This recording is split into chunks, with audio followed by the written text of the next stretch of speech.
Des témoignages vrais, des parcours inspirants, des paroles qui sèment, des graines de lumière. Bienvenue sur notre chaîne.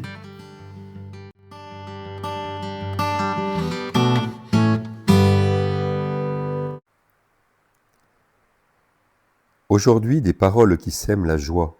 Pour cette première, nous sommes à Rodez, ville de naissance de Sophie Laborda Sucriti, aveyronnaise pure souche.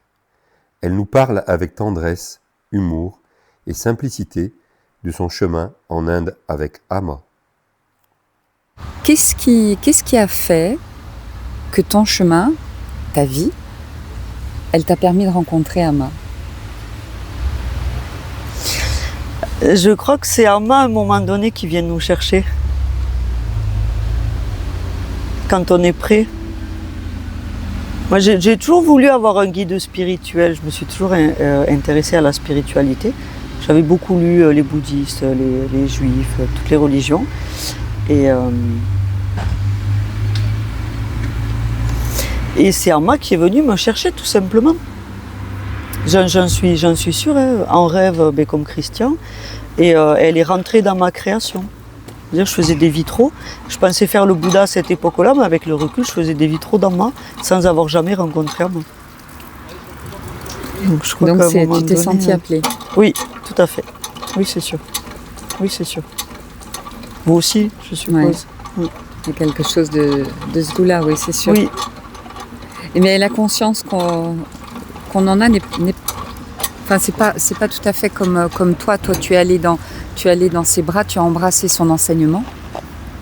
C'est ça? Tu l'as pratiqué? Comment ça s'est passé? Au début, pas tant que ça. Au début, moi, ce qui m'a plu, c'était le travail bénévole que j'effectuais pendant les tours d'Amma. J'adorais rendre service. Elle m'a mis dans une position qui était à la consigne. Donc je parlais anglais, français à cette époque-là, je vivais à Barcelone, je parlais espagnol. Et du coup, je me suis retrouvée à être comme un bureau d'information sur pattes. Et les gens, je sais pas, ça devait être écrit sur mon front. Les gens venaient et tout le monde me posait des questions. Et comme par hasard, j'avais réponse à toutes ces questions. C'est fou quand même. Et moi j'aimais, j'y retournais chaque année parce qu'on était une super équipe de bénévoles et j'adorais ça. Et au début, Amma, honnêtement, j'aimais bien la voir, mais ce qu'il y avait autour, ça me perturbait. Donc je n'ai pas plongé directement dans tout ça. Ça a pris du temps. Ah, il t'a fallu... Ouais. Il t'a fallu quelques années? Oui. Il t'a fallu quelques années. Et donc, à partir du moment où tu t'es sentie prête à la suivre, c'est comme ça qu'on peut dire? Oui. Qu'est-ce qui s'est passé? Qu'est-ce que tu as vécu? Oh, vous avez rigolé. L'histoire, elle est... en fait, les premiers 3 jours où j'ai rencontré Amma, c'était en 2005 sur la plage de la Marbella, à Barcelone. Et quelqu'un m'avait dit que quand elle était en Devi Bhava, en fait, on pouvait faire un vœu et que la déesse Devi allait exaucer notre vœu. Donc moi, à la base, j'ai fait mon vœu. Cette année-là, je ne me rappelle plus trop ce que c'était. Mais pendant 10 ans, je suis retournée voir Amma pour faire du bénévolat et parce qu'elle réalisait tous mes vœux. Donc je voulais un atelier de verre, j'avais mon atelier de verre en plein centre de Barcelone. Un chantier, un palais moderniste à rénover. L'année d'après, Amma elle venait, j'avais rénové le palais moderniste que je voulais. Mon petit copain m'avait quitté, il me l'avait ramené. Et puis finalement il est reparti. Cette année-là, j'ai eu le cœur déchiré. Et je suis arrivée devant Amma et là c'est mon corps il a flanché et je suis tombée à genoux devant elle. Mon corps il a dit allez, ça suffit le mental, Sophie, on arrête. Voilà. Ouais. Lâcher le mental, c'est ça. Et mon corps a lâché, il s'est agenouillé devant Amma et puis j'ai demandé à mon mental de faire pareil, tout simplement. C'est fou. Et à un moment donné, tout ce qu'elle m'avait donné, tout m'a été repris. Après 10 ans de relation avec Amma, tout m'a été repris. J'avais plus le boulot que je voulais. J'avais plus mon atelier, j'avais plus mon chéri à côté de moi, j'avais tout perdu. Et je suis retournée voir Amma, j'ai fait Amma, voilà, j'ai tout perdu, qu'est-ce que je fais maintenant? Je t'ai demandé plein de choses, tu m'as tout donné, mais c'est pas ça qui m'a rendue forcément plus heureuse, au contraire. Ouais. Et j'ai dit qu'est-ce que je fais? Et c'est là qu'Amma elle m'a dit Amritapuri. Donc c'est l'ashram où est Amma en Inde. Et j'ai toujours adoré l'Inde, j'étais partie là-bas déjà en 99 et j'ai dit c'est pour moi le moment d'y retourner. J'avais plus de travail, j'avais plus rien, j'avais des économies. Voilà, donc je suis partie voir Amma chez elle en Inde pour voir comment étaient toutes ces œuvres caritatives auxquelles j'avais participé pendant 10 ans. À cette époque-là, j'avais des sous, mais j'en avais donné aux œuvres caritatives. Je voulais voir qu'est-ce qu'elle avait fait avec ces sous-là. Et voilà, j'ai voulu aller voir en Inde qu'est-ce qui se passait.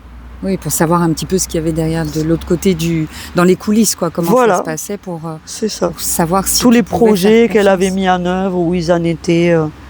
On parlait d'université, d'hôpitaux, tout ça, je voulais voir de mes propres yeux. Et je suis partie en 2015 à l'ashram d'Amma, à Amritapuri. Et ce qui est étonnant, c'est que tu parles de dépouillement. Il a fallu que tu sois complètement dépouillé de toutes les réussites finalement que tu avais conquises. Et là, c'est là que, genou à terre, ta relation est autre. C'est complètement. Oui, Sophie, donc on est à Rodez là. Il fait très chaud dans un parc. On a une petite fontaine d'eau, c'est un oasis à côté de nous.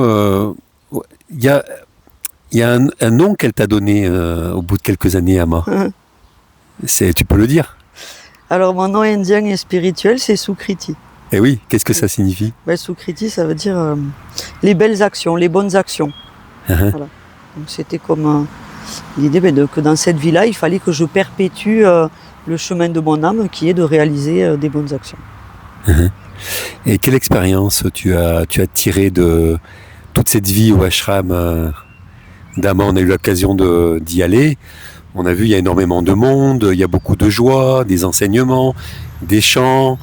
C'est assez impressionnant de voir toute cette organisation aussi, ces sevas, qui sont des services en fait qui sont faits dans la joie la plupart du temps, mais bon, il y a aussi des difficultés bien sûr. Et qu'est-ce que tu as tiré comme expérience de cette vie là-bas? Forcément, être au service de l'autre, c'est quelque chose qu'ici en France, on pratique pas régulièrement. On est surtout centré sur nous-mêmes. Et cette possibilité, cette liberté d'être gentil, moi c'est ça qui m'a beaucoup marqué là-bas. C'est que j'ai retrouvé cette liberté d'être gentil que j'avais jamais connue auparavant quelque part. Parce que c'est vrai qu'ici dans ce monde, être gentil c'est pas forcément positif. On te marche dessus, on te prend pour quelque chose que tu n'es pas. Enfin c'est pas une qualité d'être gentil dans ce monde-là. Et moi je me suis rendu compte que j'avais cette qualité. Je me suis rendu compte que j'étais gentil au fond de moi et que je pouvais le pratiquer au quotidien, et ça vraiment ça donne des ailes aussi. Puis après c'est retrouver à travers le Sanatana Dharma toutes l'étude des écritures du Veda et du Sanskrit, une sagesse millénaire en fait qu'on retrouve dans toutes les autres religions. Et l'étude de cette sagesse là, moi ça m'a toujours attiré quelque part, et la mettre en pratique. Voilà, c'est une droiture, c'est une ligne de vie qui me convient finalement, pour laquelle j'adhère et j'ai envie d'aspirer à ça. Il y a un côté de noblesse aussi quelque part qu'on retrouve. Et c'est tout ça qui m'a plu. Donc il y a la noblesse de la pratique, et puis aussi je sais que tu amènes des gens, enfin ton service c'est aussi d'amener des gens vers Amma. En tous les cas, oui. C'est peut-être plus complexe que ça, mais tu peux en dire quelques mots. Mais c'est ça d'être un bureau d'information sur pattes là. C'est juste la continuité en fait. Ouais. Je sais pas apparemment, mais en plus c'est marrant parce que c'est dans ma carte astrale astrologique. C'est dans ma carte astrale de pouvoir guider les gens à l'étranger. Voilà. Oui, tu t'es pas posé la question, qu'est-ce que je vais faire? Il faut absolument que... C'est venu naturellement à toi parce que tu as ces qualités-là. Tu t'es rendu compte que tu pouvais t'en servir pour les mettre au service de quelque chose. Voilà. Et tout le temps, les gens venaient me chercher pour traduire quelque chose à l'hôpital ayurvédique, ou pour les accompagner, ou pour les aider à aller d'un point A à un point B. Voilà. Donc maintenant, c'est un point A, B, C, on fait tout le sud de l'Inde, tout simplement. C'est venu très naturellement, oui. Ça a été organisé des voyages pour les amis, la famille, et petit à petit, en faire mon travail, parce que ça me permettait d'être plus souvent à l'ashram aussi, quelque part, c'est ce qui était le plus important pour moi. Bon, on a eu l'occasion de se rencontrer, de se rencontrer en Inde avec Nathalie. On a vu que tu avais toujours beaucoup de joie dans tout ce qui se passait dans la journée, à nous amener à droite, à gauche, et même lorsqu'il y avait quelques difficultés, quelques problèmes à régler, c'était toujours dans la joie. Est-ce que quels sont les doutes que tu peux avoir? Quels sont les doutes que tu Mais que des tu doutes, aurais? il y en a tout le temps, de ne pas être à la hauteur, qu'il y ait toujours quelque chose qui ne soit pas à l'heure, ou des clients qui sont jamais contents. Je veux dire, il y a toujours quelque chose. Mais dans le fond, c'est cette confiance dans le divin qui me donne confiance en moi et qui me permet de garder la joie. C'est plus ça. Mais j'ai pas été comme ça toute ma vie. Hein. C'est tout un travail. Je pense que c'est le travail d'une vie qui fait que maintenant, effectivement, j'ai plus de joie qu'avant. Mais j'étais pas du tout comme ça, au contraire. Au contraire, j'étais pleine de colère, j'avais une colère qui m'appartenait pas, j'étais une révoltée du système, je veux dire tout, l'éducation, tout type d'autorité, ça a été pour moi quelque chose de très difficile à vivre. Voilà. Ok. Donc là, avoir cette liberté et avoir cette joie qui transperce, c'est une victoire sur la vie, hein, finalement. Ouais. Et c'est ce qu'amène la vie spirituelle aussi. Oui. C'est ce travail spirituel qui finalement Oui. ressort dans la joie. Voilà, Oui, oui. c'est ça. Avec cette joie, quelle graine tu aurais envie de semer dans ce monde? Je sais pas du tout. Aucune idée. Non, moi juste continuer, parce que déjà la garder, ce serait sympa. après, je sais pas quoi. Déjà la garde. Voilà, déjà la garder, ce serait sympa. C'est déjà au jour le jour, c'est pas très facile. Hein, voilà. Mais déjà, oui, voilà, et juste conserver cette joie, tout simplement. Et si elle peut se communiquer, ben super. Et tu parlais tout à l'heure que c'était pas sous la lumière que les choses bougeaient, les vrais éclairages se faisaient, mais c'est dans les petits groupes, c'est dans les petites choses. Pour toi, c'est ce que tu me disais hors micro. Oui, c'est dans les petites choses de la vie, du quotidien, c'est dans les liens qu'on va tisser avec l'humanité, les gens qui rentrent dans ta vie, qui en repartent. Tous ces petits riens finalement qui te maintiennent dans cette joie et qui te donnent l'énergie de continuer. Bah Sophie, vraiment merci.